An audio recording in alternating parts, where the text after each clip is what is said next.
Good evening, everyone. Myself Omkar. And I'm Abhinav, and today we'll be discussing on topic graph neural networks. So before we talk about advanced topics like graph neural networks, we first need to understand the foundation on which they are built. That foundation is the idea of representing relationship using graphs. So in this part of my presentation, I'll focus on three main things: what graphs are used for, why graphs are important in real world, and examples of different fields where graphs are widely used. So what exactly is a graph? In computer science and mathematics, a graph is a way to represent relationships between different things, or we can say objects. A graph is made up of two main components: nodes and edges. Nodes are also called vertices, and edges are connection between these nodes. You can think of nodes as objects and edges as relationships between those objects.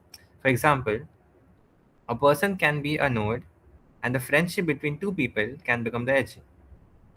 So if two people are friends, we draw a line between them. That simple structure, nodes connected by edges, is called a graph.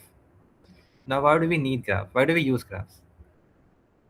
The answer to this is very simple because many real world systems are based on relationship. Not everything in the world is just numbers or lists. Most systems involve connection between entities. So graph allows us to represent relationship, model networks, analyze connections, discover patterns, and predict behavior. They are especially useful when data is interconnected, relationships matter more than individual values, and structure is complex. So in short, graphs helps us understand systems where everything is connected to everything else. So now I'll be telling you seven real life examples. The first real life example, social media network. We can think of platforms like Instagram, Facebook. In these platforms, each user is a node, and each friendship or a follower is an edge. So the entire social media platform becomes a huge graph. For example, if A follows B and B follows C and C follows D, we can represent this as a network. Now imagine million or even billion of users connected all together. That creates a huge, massive graph. Now, what do companies do with this graph? Companies analyze these graphs to recommend friends, suggest followers, detect fake accounts, find influencers, recommend contact, and detect communities. For example, when Instagram suggests people you may know, that suggestion is generated using graph analysis. So, behind the scenes, social media platforms rely heavily on graphs. Now, example two, Google Maps and navigations. Another very common example is a navigation system. Whenever you open Google Maps or Ola, you're using graphs. In this case, locations are the nodes and the roads are the edges. So the entire city becomes a huge graph. So what problems are solved using graph in this case? In navigation system, graph solves problems like finding the shortest path, avoiding traffic, calculates the distance between two locations, suggests fastest route, and optimize delivery routes. For example, when Google Map tells you fastest route available, it is solving a graph problem called shortest path problem. So again, graphs are working behind the scenes. Now example 3 is the recommendation system. We have probably seen recommendations like movies on Netflix, products on Amazon, videos on YouTube, and songs on Spotify. These recommendations aren't random. They are generated using relationship between users, products, preferences, and ratings. In this system, users are the nodes, or movies or products are the nodes, and the interaction between them are the edges. So the system builds a graph connecting users and items, then it finds patterns. Patterns like users with similar interest, frequently bought items, or similar viewing behavior. And based on these patterns, it recommends us new items. Now, example 4, which is a very important example, biology and healthcare. Graphs are extremely important in biology and medicine. In these fields, proteins are the nodes, and interaction between proteins are the edges. This creates something called a protein interaction network. Now, why is this useful? So, scientists use these graphs to study disease, discover new drugs, understand gene relationship, predict protein behavior, and analyze biological systems. Like, for example, COVID 19 research used graph models to understand how the virus interacts with human proteins. So graphs are not just for technology, they're also used to save lives. Example 5, computer networks and the internet. The internet itself is a massive graph. In this case, Computers are the nodes, and the connections between these computers are the edges. What do engineers use this graph for? They use this graph to detect network failures, improve performance, ensure security. For example, when you send a message on WhatsApp, the data travels to multiple nodes before reaching the destination. That part is calculated using graph algorithms. Now, example 6, fraud detection in banking. Banks and financial institutions also use graph. So, in this system, customers are the nodes and transactions are edges. This creates a network of financial activity. The graph in this case solves problems like it can detect fraud, it can prevent cybercrime, it can find money laundering networks and identify suspicious transactions. For example, if one account suddenly transfers money to many unknown accounts which it is not linked to, the graph pattern starts looking unusual. That unusual pattern triggers a fraud alert. So graphs help detect financial systems. Help protect financial systems. Now, example 7, the last example, supply chain and logistics. So, companies like Amazon, Flipkart, they use graph to manage delivery. In this case, warehouses are the nodes and transportation routes are edges. So, they optimize delivery routes, transportation cost, warehouse distribution, delivery time, and inventory flow. This ensures that package reach customer quickly and efficiently. So again, graph plays a critical role. So, to summarize the field of where graphs are used in social networks, navigation system, recommendation system, biology and healthcare, computer networks, banking and fraud detection, cybersecurity, and telecommunication. So now Omkar will take up the next topic. Alright, so now that we have seen how graphs are everywhere, social networks, maps, recommendation systems, and all, now let's discuss a very important question. Can we directly implement traditional ML models to the graph? Because if we could, we wouldn't even need graph neural networks at all. So let's see why we can't directly do that. For this, I want you to think that the nodes we have been using so far in the machine learning over the years, we have built incredibly powerful nodes that perform well in certain domains. Let's take convolutional neural networks. They have revolutionized computer vision. They can look at an image, identify objects, detect faces, even generate entirely new images. But have you ever stopped to ask why CNNs work so well for images and not for graphs? It all comes down to the structure. Images are not just random collection of pixels. Instead, they follow a specific pattern that is grid. Every pixel has a fixed position, and more importantly, a fixed neighborhood. If you look at any pixel, it always has neighbors to the left, right, top, and bottom, except all the edges. This consistency is what allows CNNs to apply filters across the image. These filters slide over the grid, capturing local patterns like edges, textures, and shapes. The key idea here is that the structure of the data is regular and predictable. Now let's take another example of recurrent neural networks. RNNs are designed for sequential data. Think about sentences, speech, or time series data like stock prices. In all these cases, there is a clear order. One element comes after another. The meaning of the current word in the sentence often depends on the previous words. So RNNs process data step by step, maintaining a sense of memory as they move through the sequence. Here also notice the pattern. Just like images had a grid structure, sequences have a linear structure. There is a well-defined next and previous. This structure is what RNNs exploit. They are built on the assumption that data flows in a specific order. What happens when the data doesn't follow a grid or sequence? Imagine a group of people connected by friendships. One person might have just two friends while another might have hundreds. There's no fixed arrangement. You can't place people neatly into a grid like pixels in an image. You also can't line them up into a sequence where one person comes after another in any meaningful way. This kind of data is fundamentally different.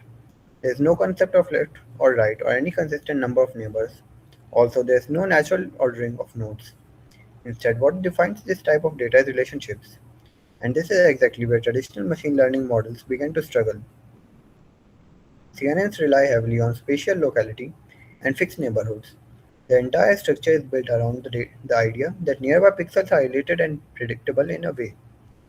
But in a graph, what does nearby even mean?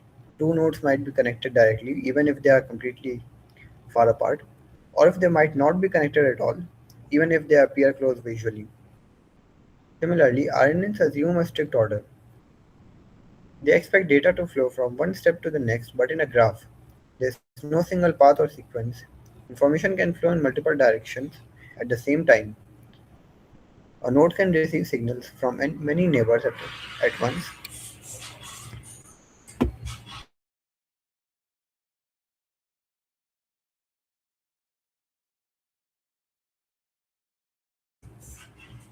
This is why trying to force a graph into a sequential format often leads to a loss of critical information. So, what do people use to do in such situations? Sometimes they attempt to flatten the graph, convert it into a vector, or impose some artificial ordering. But when you do that, you are essentially breaking the very thing that makes the graph special, the structure.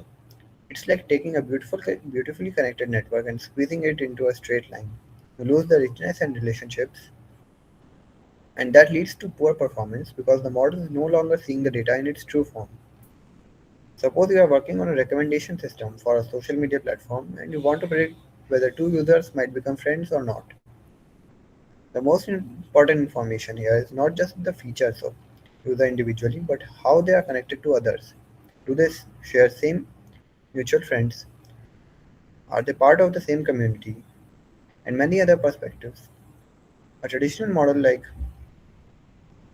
CNN look at user features like age, location, or interest, but it would struggle to incorporate the network structure effectively.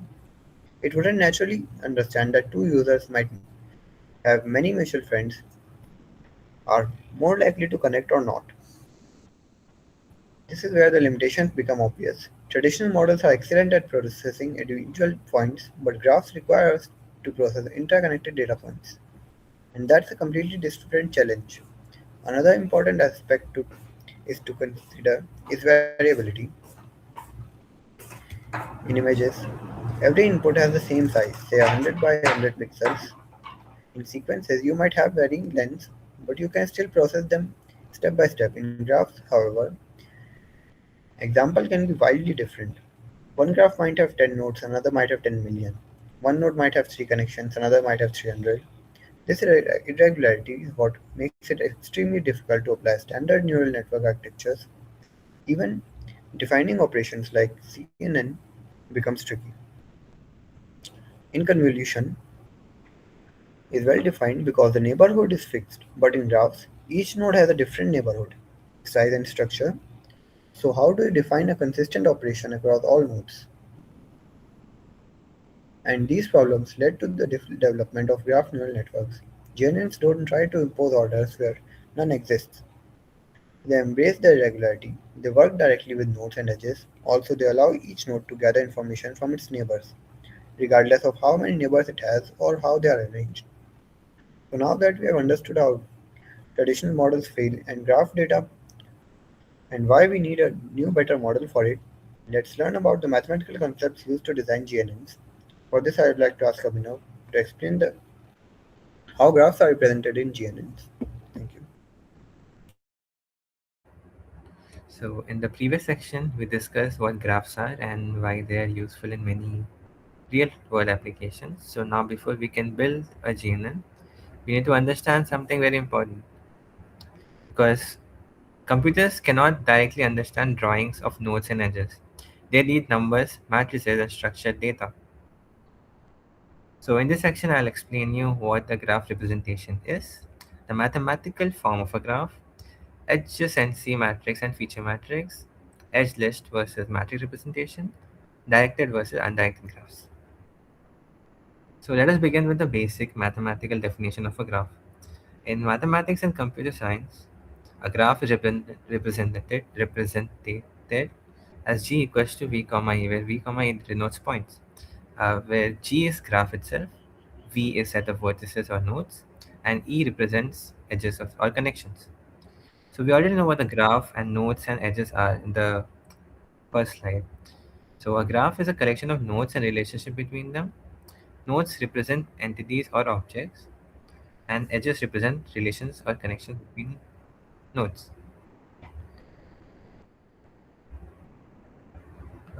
So now, why do we need graph representation? The answer is simple. Graph neural networks perform calculations using matrix operations. So we need to convert graphs into numerical form. This allows computers to store graph data, perform computations, run machine learning algorithms, and train neural networks. So representation is the first step before learning. So now we'll start with what is the adjacency matrix. One of the most common ways to represent a graph is using something called an adjacency matrix. The adjacency matrix shows which nodes are connected to each other. So if we can imagine a graph with four nodes A, B, C, and D, if two nodes are connected, we write 1. If there are no connection, we write 0. So the adjacency matrix becomes a table of connections. The adjacency matrix tells us which nodes are the neighbors, whether the connection exists or not, and the structure of the graph.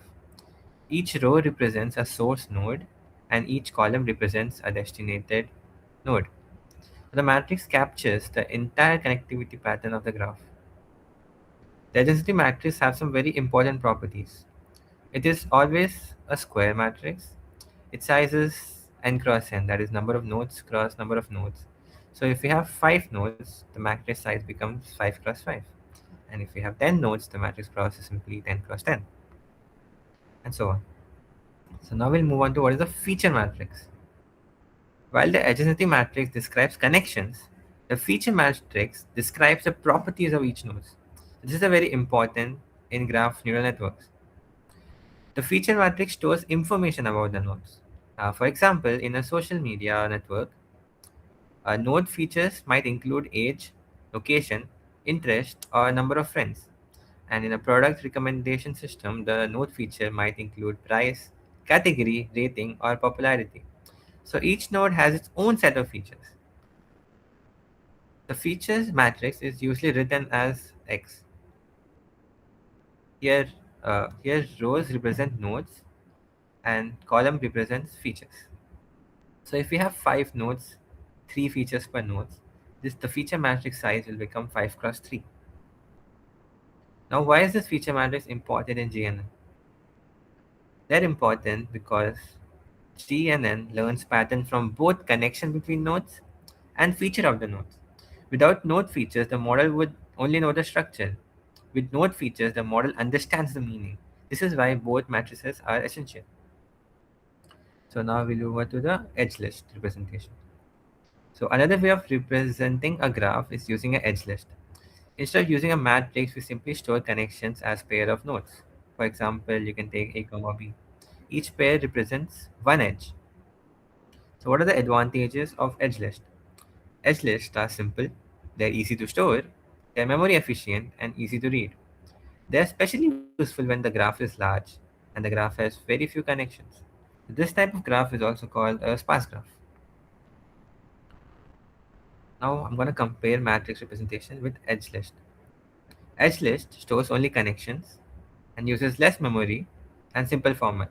But it becomes harder to perform matrix operations and it becomes very slow for computation. Whereas adjacency matrix, they store full connectivity, easy for mathematical operation, and there's a very fast computation. But they use a lot of memory and can become very large. So when do we use each one of them? We use edge list when memory efficiency is important, and we use adjacency matrix when computation speed is important. In graph neural networks, matrix representation is usually preferred because it allows fast mathematical operations. So now we'll move on to what is a directed graph and an undirected graph. So if consider in a directed graph, edges have directions, which means a connection goes from one node to another node. Example, user A follows user B. This does not necessarily mean that the user B also follows user A. The relationship has a direction. So we represent this as A arrow towards B. Now, real life examples of directed graphs are social media followers, website links, email communication, citation networks. Direction matters in these systems. So now undirected graph. In this undirected graph, edges have no direction. This means the relationship works both ways. Consider two people are friends. If A is friend of B, then B is also a friend of A. So the relationship is mutual. Undirected graphs are used in friendship networks, road networks, collaboration networks, communication systems, and wireless networks. These relationships are symmetric. So, to summarize the key components of the graph representation, a graph is defined as nodes and edges. We represent it using adjacency matrix, feature matrix, and edge list, and we classify graph into directed graphs and undirected graphs. All of these components help computers understand graph data. And once the graph is represented mathematically, we can perform machine learning on it. Now, here is the most important takeaway. Graph neural networks do not work on drawings. They work on matrices, numbers, mathematical operations. So before training a GNN, we must convert the graph into a structured representation. That structured representation is what we discuss now. Without graph representation, there is no graph learning, there is no graph neural networks. So now my friend Omkar will take you to the next topic, which is message passing mechanism.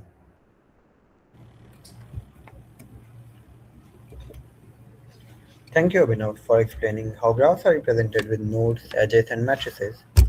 With this, we have the structure of a graph. But a structure alone isn't enough. The real question is, how does learning actually happen from this structure? How do nodes use their representation to gain information? That's where we have the message passing mechanism. If there's one concept you'll walk away with today, let it be this one, because no matter how complex GNN architectures get, no matter how fancy the math becomes, almost everything boils down to this simple yet powerful idea that how nodes learn by communicating with their neighbors. Imagine a group of people sitting in a room. Each person has some information, maybe their opinion on a topic, their knowledge about something, or their personal experience. Now, if you ask each person to make a decision without talking to anyone else, their answers will be limited to what they individually know. But that's not how real world decisions happen, right?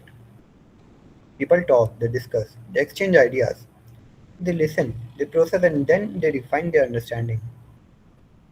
Now imagine this process happening not just once, but repeatedly. After every round of discussion, each person becomes a little more informed, not just based on their own thoughts, but also based on what others have shared. This is exactly what happens in a graph neural network. Each node in the graph is like a person. It starts with some initial information, what we call its feature vector. This could represent anything depending on the problem. In a social network, it might represent user attributes. In a molecule, it might represent atomic properties. Also, each node doesn't stay isolated. Instead, it looks at its neighbors, the nodes it's directly connected to, and gathers information from them. It then combines that information with its own, updates it under representation, and becomes smarter. This entire process is what we call message passing. But let's slow it down and really understand what's happening step by step. At the beginning, every node only knows about itself. Its understanding of the world is extremely local, almost like having a tunnel vision. But in the first round of message passing, it reaches out to its immediate neighbors. It collects their features, processes them in some way, maybe by averaging them, serving them, or applying a learned transformation, and updates its own state. Now, after just one round, each node no longer represents just itself. It now carries information about its neighbors as well. In the second round, the process repeats, but now, when a node looks at its neighbors, those neighbors already contain information from their neighbors. So indirectly, the node starts gaining from the nodes that are two steps away from it. And as this process continues, information starts flowing further and further across the graph. After a few rounds, a node can capture patterns that are not just local but also semi-global. It begins to understand its position in the larger structure of the graph, which is incredibly powerful because in many real-world problems, the meaning of a node is not defined just by its own features, but also by its context, by where it sits in the networks and who it is connected to.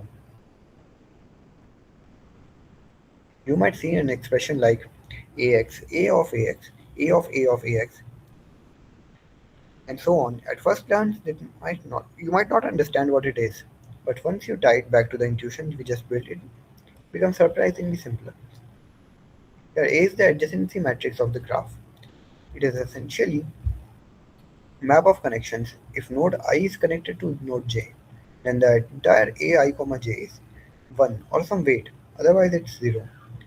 So what happens when you multiply a with x? Think of x as a matrix where each row corresponds to a node's features. When we compute ax, what we are effectively doing is for each node, we take a weighted combination of its features of its neighbors. Matrix multiplication in this case is just a compact way of saying that go to each node, look at its neighbors and aggregate their information. Now if we do it again, A of AX, we are essentially performing another round of message passing. This time information travels even further. So every multiplication by A corresponds to one communication round. And suddenly the intimidating math expression starts to feel natural. Now here's something even more interesting, that this process allows GNNs to capture both local and global structure, something that is extremely hard for traditional models. In the first few layers, Node primarily gathers information from their immediate surroundings. This helps capture local patterns. For example, in a social network, this might mean understanding a user's close friend circle. As we stack more layers, nodes begin to gather information from farther apart of the graph. This helps capture broader patterns like communities, clusters, or long-range dependencies. So with just a few rounds of message passing, a node can develop a rich, context-aware representation. Now it's no longer just a node. Instead, it's a summary of its entire neighborhood. In traditional machine learning, we often treat data points independently. Even in models like GNNs, while there is some local interaction, the structure is fixed and limited. But in graphs, relationships are everything. A single node's meaning can completely change depending on whom it's connected to. For example, imagine two people with identical profiles, same age, same interests, same location. In a traditional model, they might look identical, but in a graph, if one is connected to a highly influential group and the other is not, the roles are very different. Message passing allows us to capture this difference naturally. It allows nodes to borrow context from their neighbors, and over time this leads to more meaningful representations. Also, there is another subtle but important aspect of message passing, that is, the way we aggregate information also matters. If we simply sum all neighbor features, nodes with many neighbors might dominate. If we average, we normalize the influence. If we use some sophisticated functions like attention functions, we can even learn which neighbors are more important. So message passing is not just about communication, it's about how communication happens. And this flexibility is what makes GNNs so versatile. We can design different aggregation strategies depending on the problem. We can also emphasize certain connections, ignoring others, or even dynamically adjust importance. Now let's take our earlier analogy of a group discussion a bit further. Imagine that in a group, not everyone's opinions carries the same weight. Some people might be experts, others might be less informed. In a real conversation, we naturally give more importance to certain voices. Similarly, advanced GNNs can assign different weights to different neighbors. So instead of blindly averaging, they learn to focus on the most relevant information. This leads to even richer representations. Another important thing to understand is what message passing is inherently iterative. It doesn't happen in one shot. It's a gradual process of refinement. At each step, nodes update their understanding because on what they have learned so far, and as this process continues, the entire graph collectively evolves. It almost like a ripple effect. One node updates, which influences its neighbors, which in turn influences their neighbors, and so on. Over time, this information propagates throughout the network, and the propagation is what allows GNN models for complex dependencies. Now that we have seen how nodes actively talk to each other through message passing, almost like a dynamic network is constantly sharing and updating knowledge. But here's something interesting to think about. What if someone None are too influential in this conversation. Does every node really get an equal say? To every node, we should give some balance to them, and to control it and balance the influence mathematically, I will now hand it over to Abhinav to discuss the next topic. So, so far in our presentation, we have discussed how graphs are represented using adjacency matrix and feature matrices, and we also understood how information flows between nodes through message passing mechanism. Now, once nodes starts exchanging information, a new challenge appears. That challenge is that not all nodes in the graph are equally connected. Some nodes have many neighbors while others have few. This difference creates an imbalance in how information spreads across the graph. To handle this problem, we introduce an important concept called degree matrix and normalization. So in this section, I'll explain you the degree of a node, the degree matrix, the problem of unequal node influence, normalized adjacency matrix, and symmetric normalization. So let us start with the most basic idea. What's the degree of node? The degree of a node is one of the simplest but most important properties in a graph. In simple words, the degree of a node is the number of connections that nodes have. For example, imagine I have 700 followers on Instagram and Omkar has 200 followers. So my degree is 700 and his degree becomes 200. Similarly, if a computer in a network is connected to 5 other computers, then the degree of that computer is 5. So the degree is simply the count of connections. So now, how is this degree important? The degree of a node helps us understand how connected the node is, how active the node is, how much information the node can send or receive, how influential the node might be. Nodes with many connections are called high degree nodes. Nodes with fewer connections are called low degree nodes. This difference becomes very important when nodes start sharing information in our graphs. Now we'll go to degree matrix. So now that we understand the degree of a single node, we can store the degrees of all nodes in a single matrix, and that is called degree matrix. We represent degree matrix using a symbol D. It contains the degree of each node in the graph. The degree matrix is simply a 3x3 matrix, which in here each diagonal element represents degree of one node, and all other elements in the matrix are zero. So this type of matrix is also a diagonal matrix. There are three important properties of degree matrix. First, it is always a square matrix. Second, only the diagonal elements contain values. Third, each diagonal value represents the number of connections for that node. So if a graph has four nodes, then the degree matrix will be 5 by 5. Sorry, 4 by 4. So from the earlier topic on graph representation, we already learned about the adjacency matrix, and which shows whether two nodes are connected. Now the degree matrix is directly related to the adjacency matrix. To find the degree of a node, we simply count the number of ones in its row in the adjacency matrix. So we can think of it like this. The adjacency matrix tells us who is connected, and the degree matrix tells us how many connections exist. Together, these two matrices describe the structure of a graph. Now let us discuss a very important problem that appears when information flows across a graph. This problem is called unequal node influence. In real world graphs, not all nodes have same number of connections. Some nodes are highly connected and others are weakly connected. Now, imagine both of them share information. The person with less friends will send and receive much less information than the person with more than many friends. So the highly connected node becomes very dominant. This creates imbalance in the network. If highly connected nodes dominate the network, several problems can occur. Like information may grow too large, some nodes may become too influential, other nodes may become ignored, the system may become unstable. So we need a way to balance the influence of nodes. And the solution we came up with is normalization. Normalization is a technique used to scale values so that everything stays balanced. In graphs, normalization ensures that nodes with many connections do not overpower nodes with fewer connections. Uh, the expression d inverse into A into d inverse into A is normalization adjacency matrix. What is in this formula? A represents the adjacency matrix, D represents degree matrix, and D inverse represents the inverse of a degree matrix. So when we multiply degree matrix inverse and adjacency matrix, we divide each node's influence by its number of connections. This keeps information balanced. So we can think of it like sharing resources.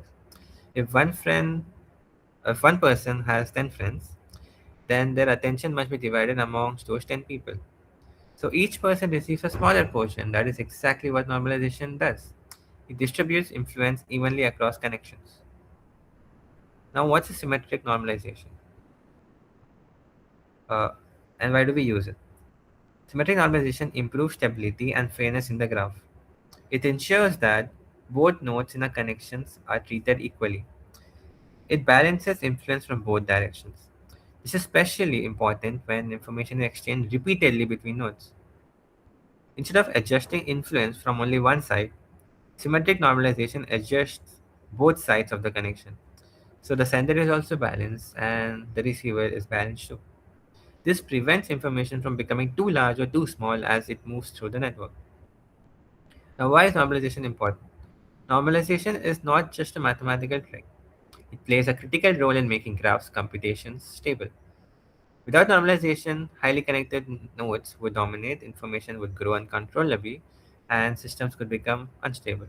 With normalization, information flows smoothly, nodes share influence fairly, the network remains balanced. This is why normalization is a key step in working with graphs.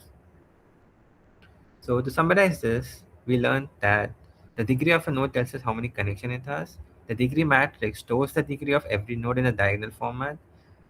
And we saw that unequal nodes influence can create imbalance in the network. To solve this problem, we use normalization. We introduce the normalization adjacency matrix D inverse A. And finally, we discuss symmetric normalization D to the power minus 1 by 2 A and D to the power minus 1 by 2. This technique ensures that information spreads in a balanced and stable way across the graph. So, in basic terms, the degree matrix measures connectivity and normalization controls influence. Together, they make graph computation fair, stable, and reliable. Thank you. Now, Omkar will take up the next topic.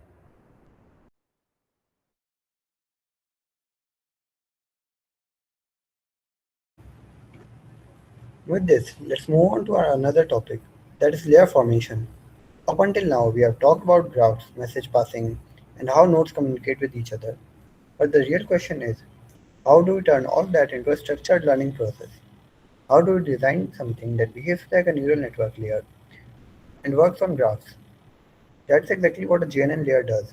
At its core, a GNN layer is responsible for updating the representation of each node by combining its own features with information from its neighbors. You can think of it as one step of learning, where each node becomes slightly smarter by looking at its surrounding. Let's break this down conceptually. Every in a graph starts with some initial features. These could be anything: user attributes in a social network, atom type in a molecule, or properties of a web page. At the beginning, each node only knows about itself. It has no awareness of the larger structure. Now in the GNN layer, each node looks at its neighbors and gathers their information. This is the aggregation step we have already discussed in the message passing. But here's the important part. We don't just collect information, we transform it. Instead of simply averaging neighbor features, we introduce learning weights. These weights allow the model to decide what kind of information is important and how it should be combined. So the node should be able to not just blindly copy the information and to learn how to interpret it. We have shown the mathematical representation of the layer equation in the PPT. Now don't worry if this looks a bit heavy at first, let's understand it. Here hs to the power omega represents the current features of all nodes at the layer I. This is what each node knows right now. A is the adjacency matrix which tells us how nodes are connected. When we multiply A with h raised to the power omega, we are essentially aggregating information from neighbors. This is the message passing step happening in a compact mathematical form. Next, W omega, it's the learnable weight matrix. This is where the model actually learns patterns. It transforms the aggregated features into a new space, helping the network extract meaningful information. Also, we apply omega, which is an activation function. Like ReLU, this introduces linearity into the program, allowing the model to capture complex relationships rather than just linear combinations. So if you look at the whole equation, it simply does three things. It gathers information from the neighbors, then transforms that information using weights and applies a nonlinear function. The result is a new set of node features which are richer and more informative than before. That's a single layer of GNN. Now, just like in traditional neural networks, we don't stop at one layer. We stack multiple GNN layers on top of each other. And this stacking is what allows the network to learn deeper patterns. In the first layer, a node learns from its immediate neighbors. In the second, it indirectly learns from neighbors of neighbors. And as we go deeper, the node views of the graph expands. This concept is often referred as the respective field. With each additional layer, the receptive field grows, allowing the node to capture more global information. But as we have discussed earlier, we have to be careful. Too many layers can lead to oversmoothing. So in practice, most GNNs use a few layers, typically two or three, which is enough to capture meaningful structure without losing node uniqueness. In the basic formulation, we use simple operations like sum or average, but more advanced models introduce different aggregation strategies. But no matter how complex the architecture becomes, the core idea remains the same: aggregate, transform, and activate. That's the fundamental pipeline of a GNN layer. Now let's take a step back and look at the bigger picture. In traditional neural networks, layers transform feature vectors in GNNs, extract spatial patterns from images, and in RNNs, layer capture temporal dependencies. But in GNNs, layers do something unique. They combine the structure and features. They don't just look at what a node is, they also consider where it is in the graph and how it is connected. This combination is what makes the GNN so powerful, because in many real-world problems, the meaning of a data point is deeply linked to its relationships. A user is a user is defined by their connections, a web page by its links, and a molecule by its bonds. But also there is another mathematical perspective behind how information flows and how smoothness is maintained across the graph. To explore this structural foundation, especially how we measure variation and capture graph properties, I'll now hand over to Abhinav to take you through the concept of graph Laplacian.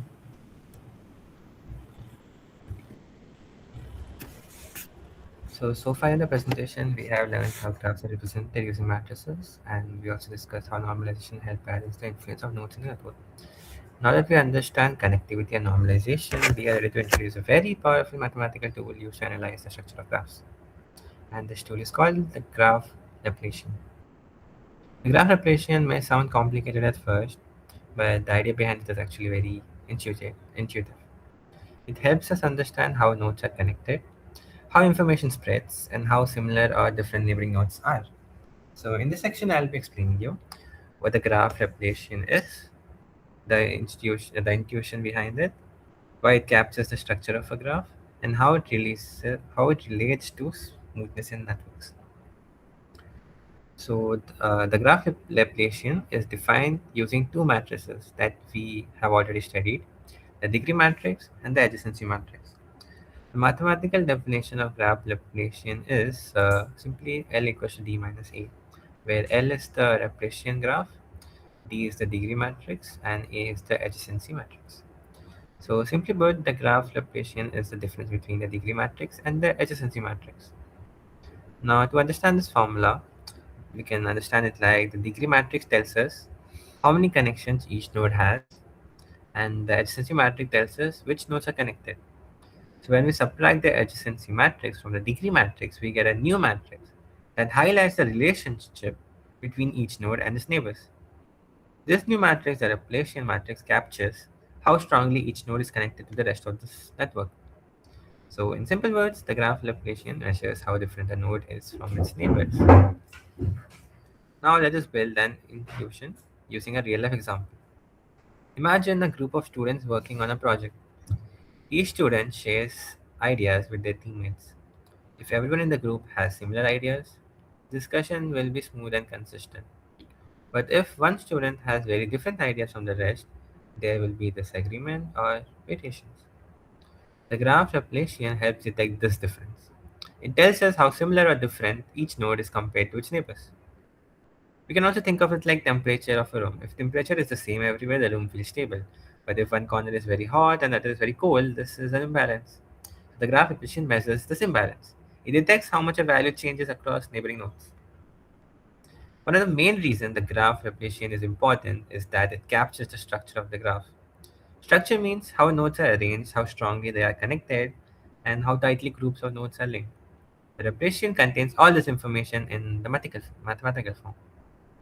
So if you consider two different networks, in the first network, every node is connected to many other nodes, and in the second network, nodes are nodes are mostly isolated with very few connections. Even if both networks have same number of nodes, their structure are very different. The graph Laplacian can detect this difference immediately. It reflects connectivity patterns, clusters of nodes, gap in the networks. So it becomes a powerful tool for analyzing graph structure or detecting cluster and communities. Another important property of graph replication is its ability to identify groups of nodes that are closely connected. These groups are often called clusters or communities. For example, in a social network, a group of close friends form a cluster. In a transportation network, cities within the same regions form a cluster. The replication helps us detect these clusters by analyzing how nodes connect to each other. This is why it is widely used in network analysis, data clustering, graph-based learning.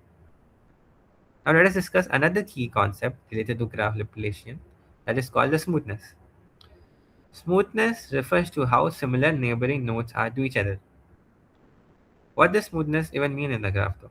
In many real-life networks, connected nodes tend to have similar properties. For example, friends often share similar interests. Nearby cities often have similar weathers, and connected web pages often discuss related topics. So when neighboring nodes have similar values, the graph is considered smooth. The graph replication helps measure smoothness by comparing each node with its neighbors. If a node's value is very different from its neighbors, the Laplacian value becomes large. If the node value is similar to its neighbor, the Laplacian value becomes small. The Laplacian acts like a detector. It detects difference between neighbors, variation across the networks, and changes in the node behavior. And why is this smoothness important though? Smoothness is important because many systems naturally behave in a consistent way. For example, in a recommendation system, users with similar preferences often like the similar product. In a road network, nearby roads usually have similar traffic conditions. And in a communication network, connected devices often share similar data patterns.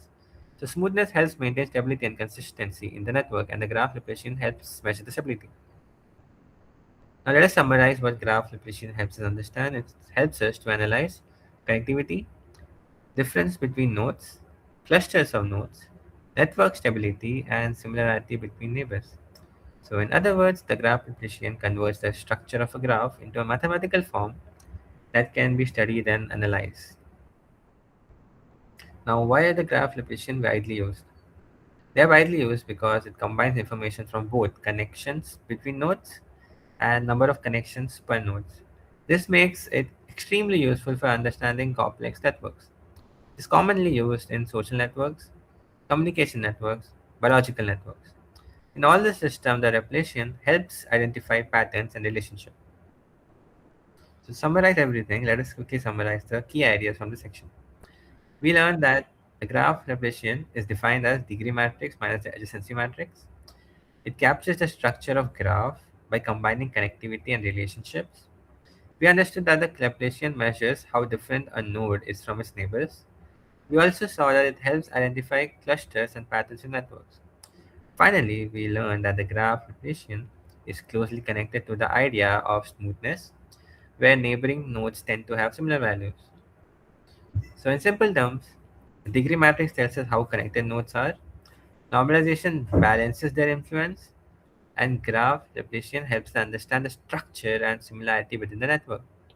This naturally prepares us for the next part of the presentation, where we explore deeper mathematical properties of graph. Thank you. Now, Omkar will take us.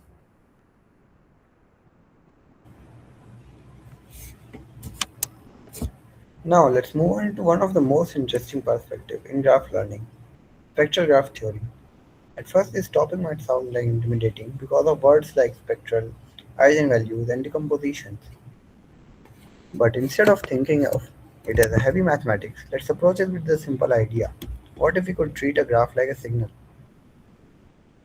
In a graph, we have nodes connected by edges. Now imagine that each node holds the same value, maybe a number, a feature, or a label. When we assign values to all nodes, we can think of this as a signal defined over the graph. Just like in images, where pixel values form a signal over a grid, or in audio, where sound varies over time, here the signal varies across the structure of the graph. Now, once we think of graph as signals, a natural question arises. How does these signals change across the graph? If neighboring nodes have similar values, we say the signal is smooth. If neighboring nodes have very different values, the signal has high variation. Because in many real-world graphs, connected nodes tends to be similar. Friends often share interests. Linked web pages are relevant in content, and atoms in a molecule influence each other. This property is known as homophily. Spectral graph theory gives us a fundamental framework to analyze this smoothness and variation. And the central tool for this is the graph Laplacian. The Laplacian is defined as L equal to d minus a as discussed in the last topic. Here A is the adjacency matrix and tells us which nodes are connected, and D is the degree matrix that tells us how many connections each node has. But instead of focusing on the formula, let's understand what it does. The Laplacian essentially measures how different a node is compared to its neighbors. If a node value is close to the average of its neighbors, the variation is small. If it is very different, the variation is large. So in simple terms, the Laplacian captures how smooth the signal is across the graph. Now here's the things that really gets interesting. In traditional signal processing, like audio or images, we use something called the Fourier transform to analyze signals. The Fourier transform breaks a signal into different frequencies. Low frequencies correspond to smooth, slow varying signals, whereas high frequencies correspond to rapid changes. Spectral graph theory extends this idea to graphs. Instead of using sine and cosine values, we use the eigenvectors of the graph Laplacian. Now think of these eigenvectors as basic patterns of variation across the graph. Each eigenvector represents a way in which values can vary over nodes, and the corresponding eigenvalues tells us that how fast or slow the variation is. Low eigenvalues correspond to smooth patterns, while high eigenvalues correspond to sharp and rapidly changing patterns. So just like in classical Fourier analysis, where we decompose a signal into frequencies, here we decompose graph signals into graph frequencies. This is what known as graph Fourier transform. And because it allows us to analyze and manipulate signals on a graph in a completely new way, we can filter out noise by using high frequency components, or we can focus on certain patterns by emphasizing specific frequencies. This becomes especially powerful when we connect it into graph neural networks. Early GNN models, particularly graph convolution networks, which we'll be discussing in our next topics, are inspired by the spectral perspective. In CNN, convolution involves applying filters over local regions of an image in graphs. Defining convolution is not just straightforward because there is no grid structure, but in the spectral domain, we can define convolution as transforming the signal into frequency space and applying a filter to transform it back. So instead of directing filters over pixels, we are applying filters over graph frequencies. This gives us a way to perform convolution or irregular structures like graphs. Another interesting way to think about this is by imagining a musical instrument like a guitar string. When you pluck it, it vibrates at different frequencies. These frequencies define the sound you hear. Similarly, a graph has its own vibration patterns defined by Laplacian eigenvalues and eigenvectors. The structure of the graph determines how signals vibrate across it, and the spectral graph theory helps us analyze these vibrations. When we use GNNs, we are essentially learning how to process these signals. We are learning which patterns are important, which variations matter, and how information should flow. So even if you don't go deep into the math, understanding this intuition is extremely valuable because it tells you that GNNs are not just about passing messages between nodes, they are about understanding patterns of variations across a network. So now that we have explored the spectral perspective of graphs and how they can be analyzed as signals, the next step is to see how these signals translate into real models. To take you through different types of GNN architectures, I'll hand it over to Abhinav.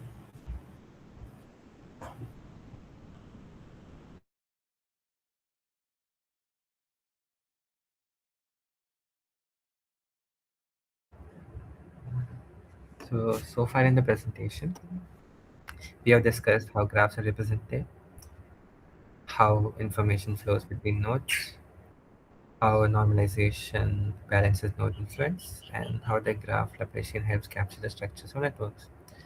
Now that you understand the mathematical foundation behind graphs, the next logical step is to look at the actual models that use these ideas.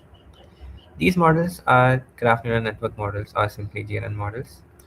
Different types of GNN models are designed to solve different problems, but all of them share the same goal: to learn patterns from graph data. In this section, we'll explore three important and widely used GNN models: the Graph Convolutional Network, also called GCN, the Graph Sage, and the Graph Attention Network, also called GAT. And finally, we'll understand two major approaches used in GNN design: the spatial approach and the spectral approach. So let's start with the first model, the GCN. The GCN is one of the earliest and most widely used graph neural network models. It applies the idea of convolution, similar to image processing, but instead of working on pixels, it works on nodes in a graph. In simple terms, GCN updates each node by combining information from its neighboring nodes. So how does it work? So imagine a social network. Each person is a node and friendships are the edges. If you want to predict a person's interest, it is useful to look at their friend's interest. GCN does exactly this. It collects information from the neighboring nodes and combines it to update the node's representation. This process is called neighbor aggregation. So instead of analyzing nodes individually, GCN learns from the local neighborhood of each node. So where is the GCN used? The GCN is commonly used in social networks, fraud detection, and recommendation system. For example, in recommendation system, GCN can suggest products based on the behavior of similar users. And in fraud detection, GCN can identify suspicious accounts by analyzing connected transactions. Now we'll go to the second important GNN model, the graph sage. Graph sage stands for Graph Sample and Aggregation. Graph sage was developed to solve a practical limitation of earlier graph models. Some real world graphs are extremely large. For example, social media networks, online marketplaces, and communication networks. These systems are huge. It is not possible to process all neighbors at once because the network is just too big. GraphSage solves this problem by sampling a subset of neighboring nodes instead of using all the neighboring nodes. So how does this GraphSage work? Instead of collecting information from every neighbors, GraphSage randomly selects a few neighbors. Then it aggregates information from those sample neighbors. This makes the model faster, more scalable, and suited for large data sets. So the key idea of GraphSage is use samplings to handle large graphs efficiently. Now, where is this GraphSage used? GraphSage is commonly used in online platforms, large-scale social networks, recommendation system again, and real-time prediction systems. So, as an example, in social media platforms with millions of users, GraphSage can analyze user connections without processing the entire network. This makes it very practical for real-world applications. Now, the third important GNN model is the Graph Attention Network. The introduces a new idea called attention. Attention allows the model to decide which neighbors are more important. Not all neighbors contribute equally. For example, in a social network, some friends influence your decisions more than others. In a citation network, some research papers are more relevant than others.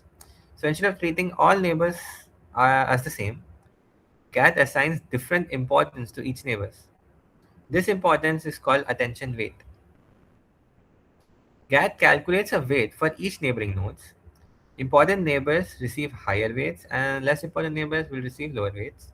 Then the model combines information using these weights.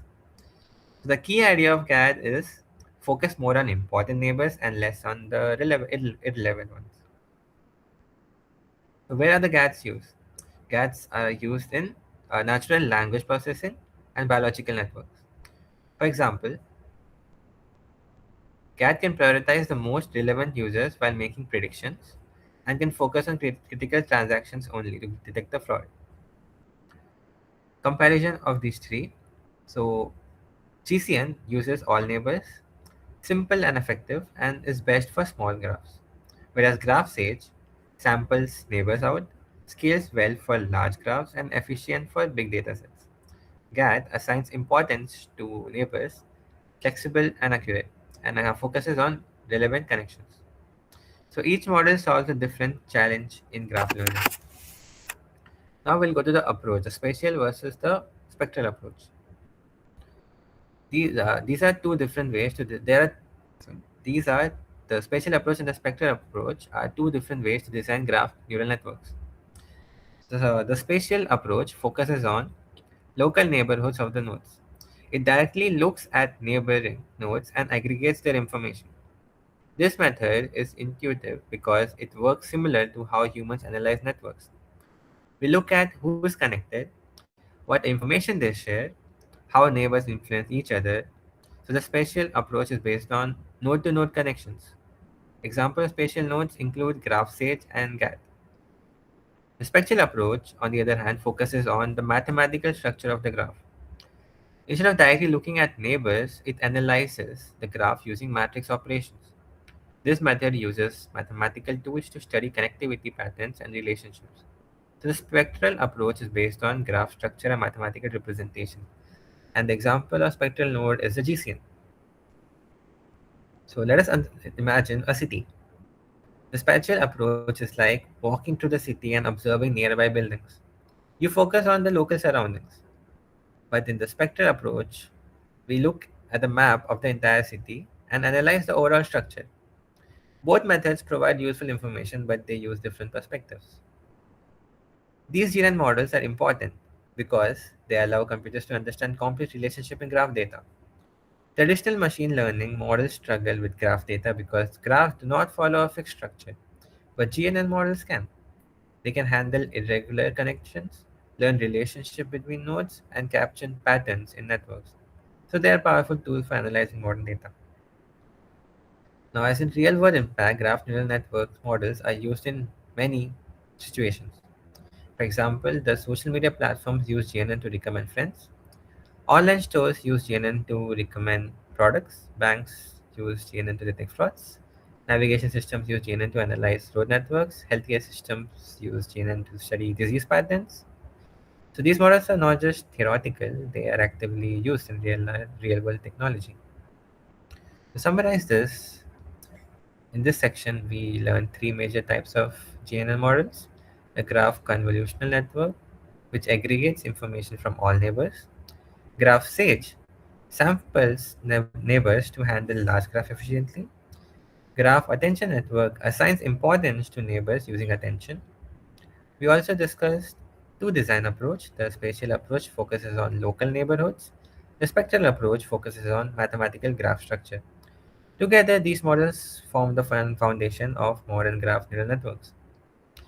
So, in simple terms, different GNN models use different strategies to learn from graph data, but they all share the same goal: understanding the relationship between connected nodes. Thank you. Now, Omkar will take up the next topic.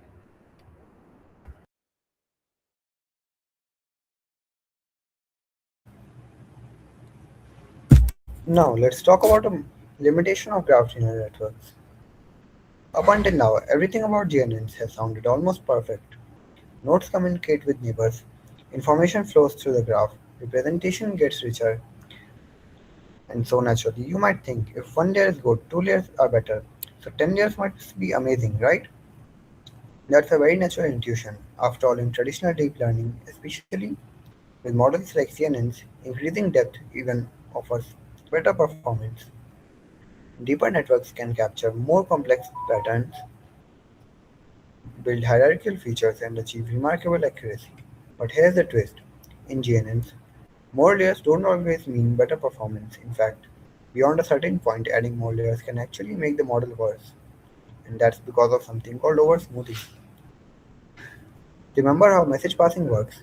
Each node updates its representation by aggregating information from its neighbors. After one layer, a node knows about its immediate neighbors. After two, it knows about the neighbors of neighbors.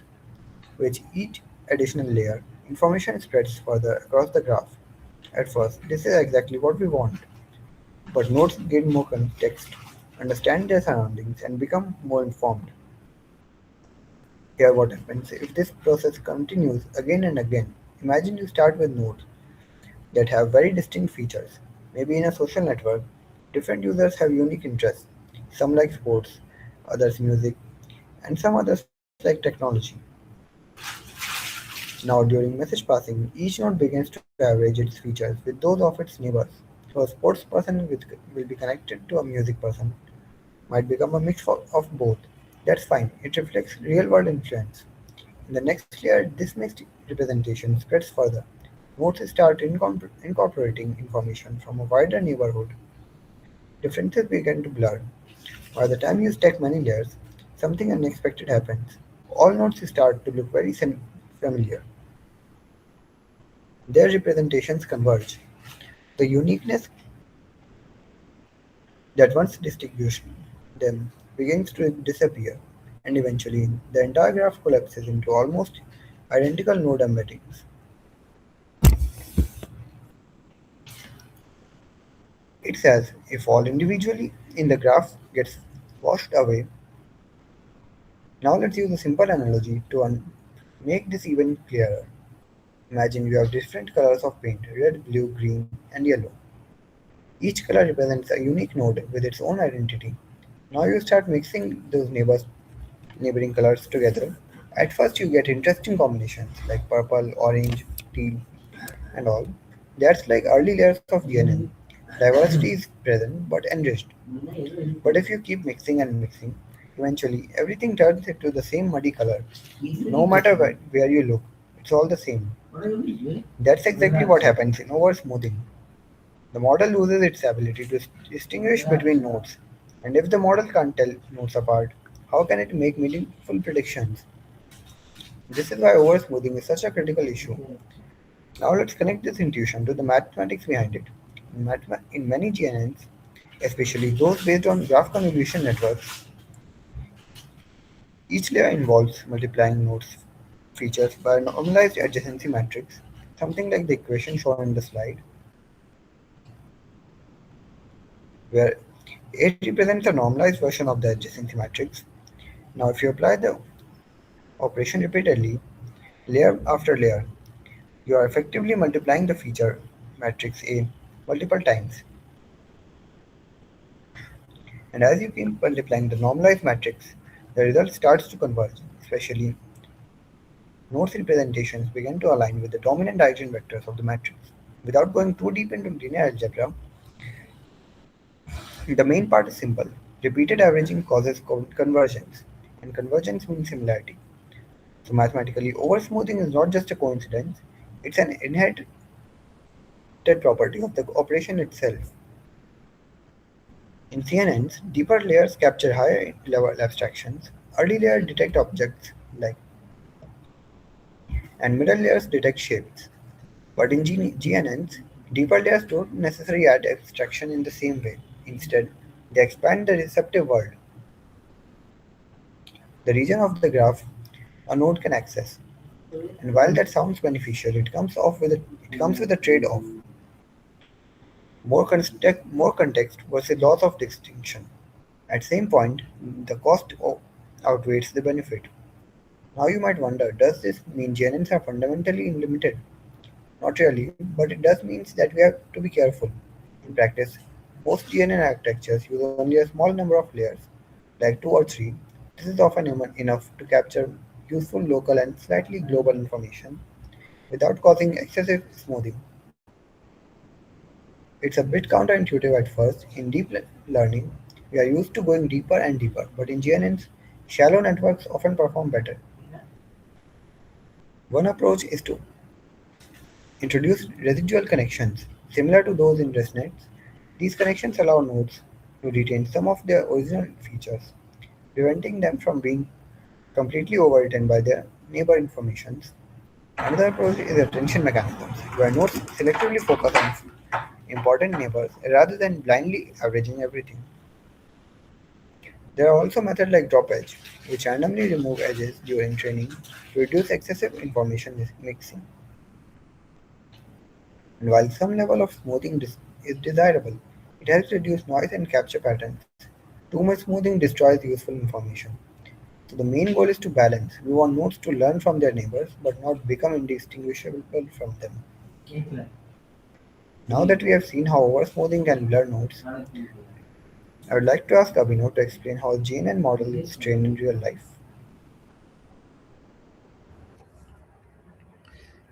So far in our presentation, we have explored how graphs are represented, how information flows between these nodes, how normalization and adaptation helps us capture the structure, and finally how different types of graph neural networks models like GCN, GraphSage, and CAT are designed.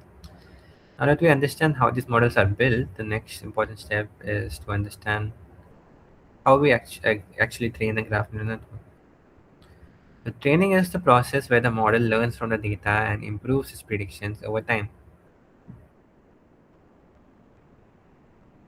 Just like students learn by practicing and correcting mistakes, machine learning models learn by making predictions, measuring errors, and adjusting themselves. So in this section, I'll be teaching you three steps in training involved in training a GNN. They are forward propagation on graphs, loss functions, and back propagation. So let's start with the first one, the forward propagation on graphs. Propagation is the step where the graph neural networks processes input data and produces predictions. In simple terms, forward propagation is when the model runs the graph through its layers to generate an output. During forward propagation, the model performs the following actions. First, each node starts with its initial features. These features are stored in a feature matrix. Then, the model collects information from neighboring nodes, and next, the information is combined and passed through activation functions. Finally, the model produces an output prediction. So, imagine a social network. Each user is a node. Suppose you want to predict whether a user likes a certain product. So, during forward propagation, the model looks at the user's information. It also looks at the user's friends. It combines their information. Then it predicts whether the user will like the product or not. So, this prediction is generated using both the nodes and its neighbors.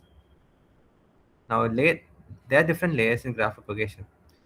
Graph neural networks usually contains multiple layers. Each layer performs message passing and updates node information. For example, layer 1 collects information from immediate neighbors. Layer 2, level layer 2 collects information from neighbors of neighbors, and layer 3 collects information from even further nodes. So as the number of layers increases, the model can learn more global information from the graph. This process is similar to how deep neural networks learn more complex patterns as layers increases. Now the next is the loss function. Once the model makes predictions, we need to measure how accurate these predictions are. This is where the loss functions come into play. A loss function calculates the difference between the predicted value and the actual value. So a loss function is simply a mathematical way to measure the error. If the prediction is correct, the loss is small. If the prediction is wrong, the loss is large. So the goal of training is to reduce the loss as much as possible. The types of loss function depends on the task. There are two common types of tasks in GNN. The first one is the classification and the second one is the regression.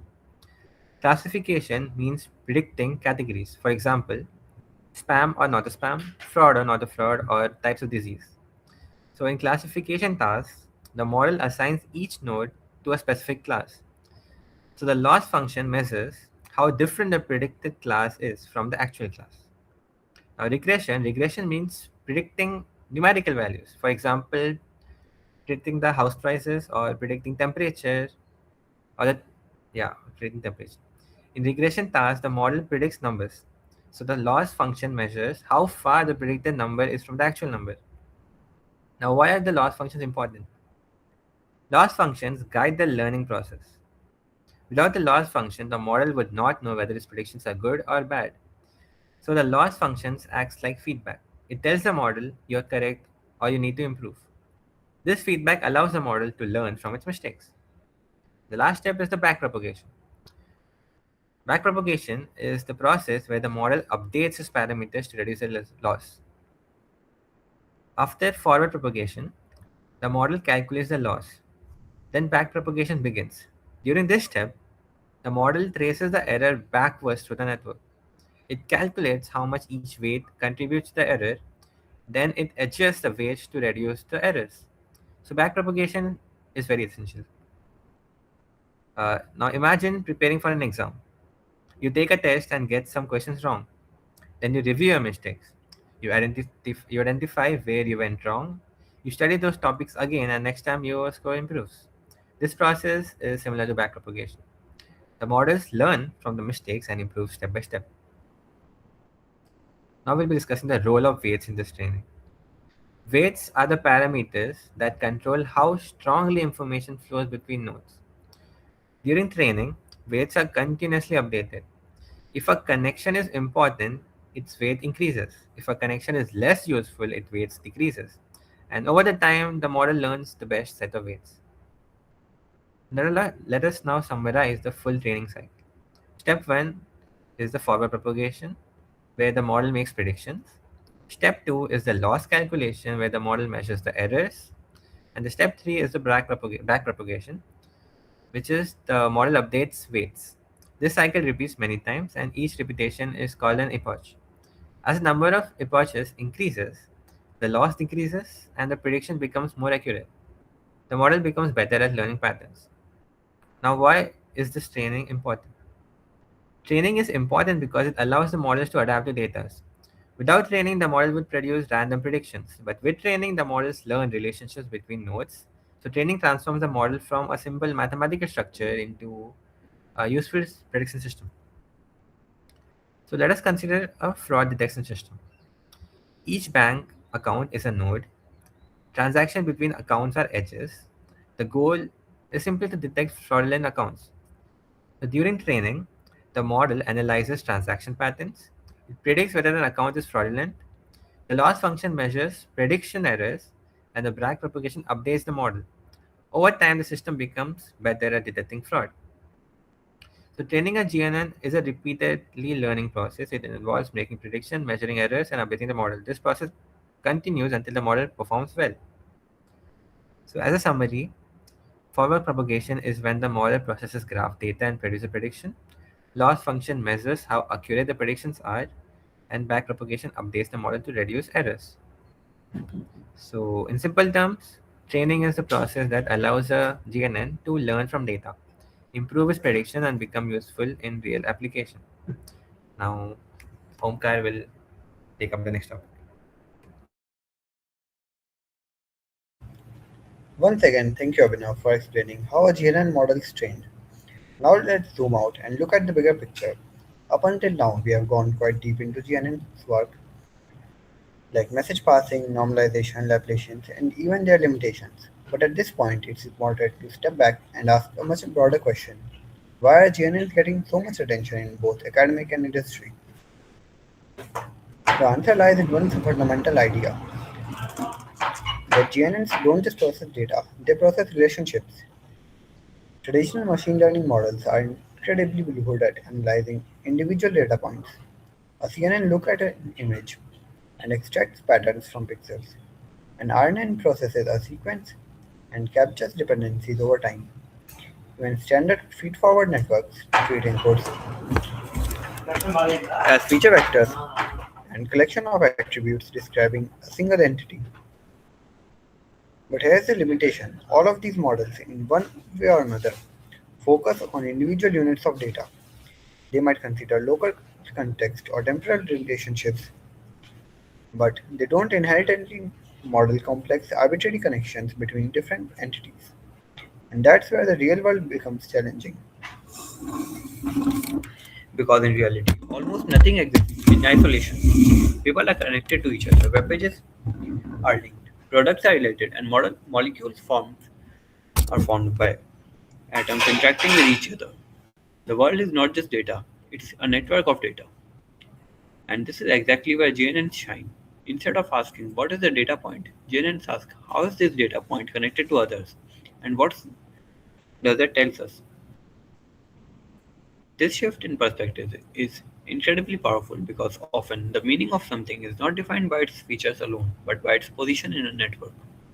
Take social networks as an example. If you want to recommend friends to a user, looking at their profile alone is not enough. What really matters is their connections, who they know, who their friends know, and how communities are formed. GNNs naturally capture this. They allow information to flow through the network, enabling predictions that are deeply informed by relationships. Similarly, consider navigation systems like maps. Finding the shortest route is not just about analyzing individual locations, it's about understanding like connections between them, roads, intersections, traffic flow, and all of these form a graph. GNN based approaches can model such systems more effectively by learning patterns over these connections. Now let's move into another fascinating domain, the chemistry. Molecules are, in a sense, graphs. Atoms are nodes and bonds are edges. The properties of a molecule are not just determined by individual atoms, but by how they are arranged and connected. GNNs have proven to be extremely powerful in predicting molecular properties, drug discovery, and material science. They can learn patterns that are difficult to capture with traditional methods. And then there are recommendation systems, the engines behind platforms like streaming services and e-commerce.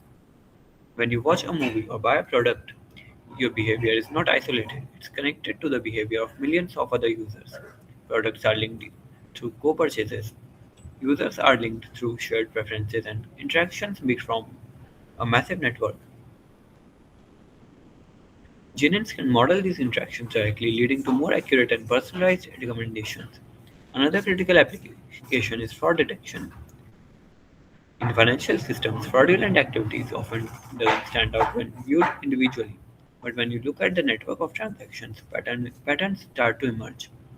Suspicious accounts may be connected in unusual way, forming clustering of chains. GNNs can detect these patterns by analyzing the structure of the transaction network, making them highly effective for identifying fraud. So across all these domains, social networks, transportation chemistry, and recommendation systems, one thing is common, the importance of relationships. And GNNs are designed precisely to capture it. Now, while all of this sounds impressive, it's equally important to talk about the strengths and limitations of GNN in a balanced way. Let's start with the strengths. One of the biggest advantages of GNNs is their ability to handle irregular data. Unlike images or sequences, graphs do not have a fixed structure. The number of nodes can vary, the connectivity can vary, and the topology can be highly complex. Traditional models struggle with this kind of variability. GNNs, on the other hand, are built for it. They operate directly on nodes and edges, making them naturally suitable for the graph data. Another major strength is their ability to capture complex dependencies. In many problems, relationships are not just pairwise, but involve multi-op interactions. For example, in a social network, your friend's behavior might influence you. GNNs can capture these multi-step dependencies through message passing. They also offer a high degree of flexibility. Different types of GNN architectures, such as graph convolution networks, graph attention networks, and graph stage, allow us to tailor models for specific tasks and design aggregation functions, incorporate attention mechanisms, and adapt the model to different domains. But with great power comes great challenges. One of the biggest limitations of GNNs is computational cost. Graphs can be extremely large. Think of social networks with millions or billions of nodes. Performing message passing across such large graphs is computationally expensive. It requires significant amount of memory and processing power. This leads to another issue, scalability.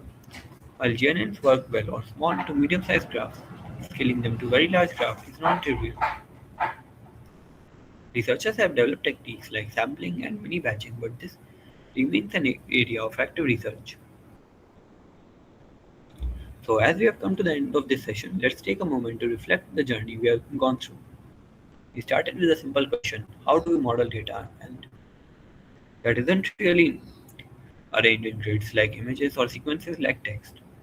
That question leads us to the world of graphs, where data is defined not just by individual entities, but by the relationships between them. From here, we explored why traditional models fall short in such scenarios, and how graph neural networks emerge as a powerful solution by directly operating on these connections. We have unpacked the core ideas that makes GNN works, that are message passing, where nodes learn from their neighbors, normalizations, which ensures fair and stable information flow, and the graph ablation, which helps us understand smoothness and structure in networks. We also looked at the limitations, like over-smoothing, reminding us that even powerful models require careful design and thoughtful use. But beyond all these mathematics and models, there is a bigger idea. GNNs represent a shift in how we think about the data. Instead of seeing data points as isolated pieces of information, we begin to see them as part of a larger system, interconnected, independent, and constantly influencing one another. And this perspective is incredibly important in today's world where almost everything we deal with, from social networks and recommendations to biological molecules and financial systems, is fundamentally relational. GNNs give us the ability to not just analyze data, but to understand the structure behind the data. They allow us to uncover patterns that are hidden with connections and patterns that our traditional models might completely miss. In many real-world problems, it's not just about the data itself, it's about how the data is connected. And when you start thinking in terms of relationships rather than isolated points, you begin to see problems and solutions in a completely new light. So with this, I would like to rest our topic, and you guys can ask if you have any doubts.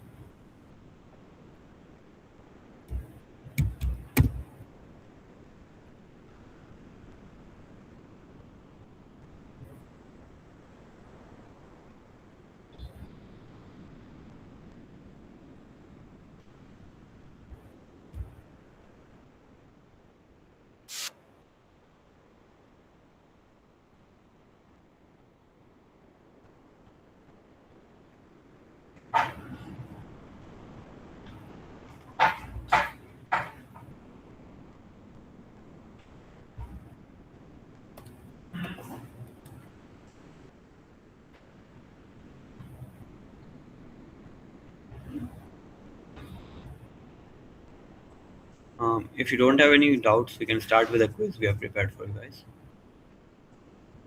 I'll be sharing the link in the chat very soon.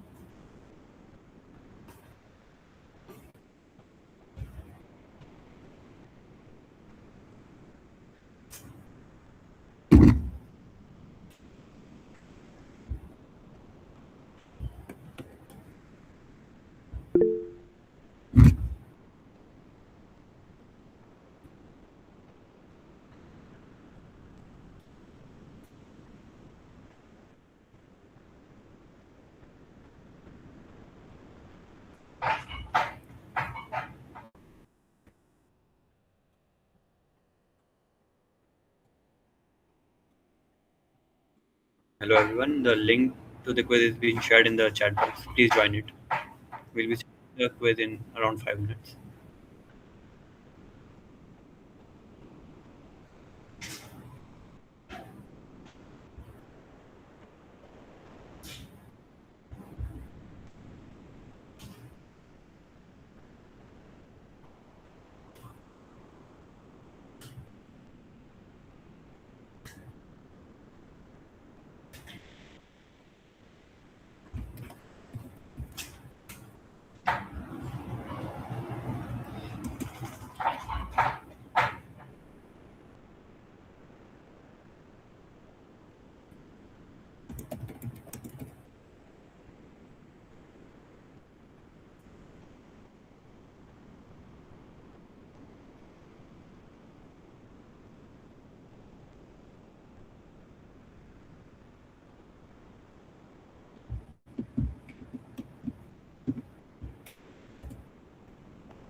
Hello guys, it's the last call or we'll be starting the quiz in around a minute.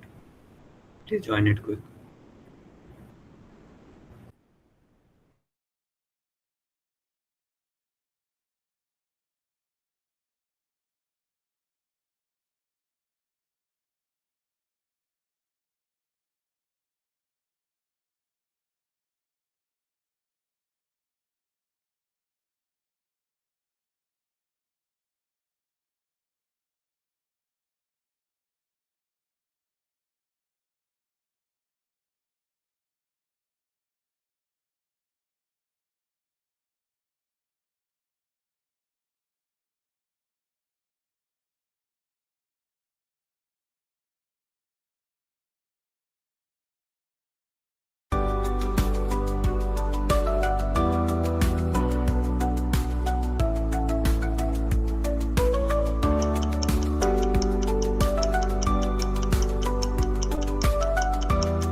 So thank you guys for attending to this session.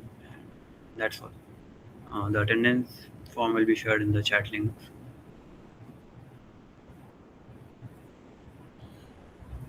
Guys, the attendance form has been shared in the chat. You can fill the attendance form and then leave the meet. Omkar, can you please present the last slide of your presentation again?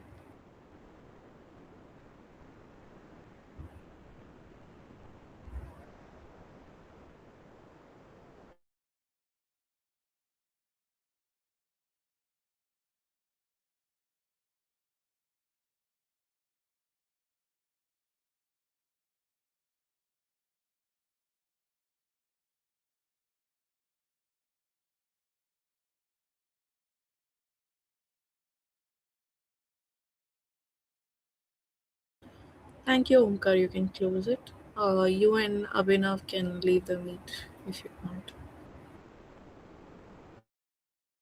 Thank you.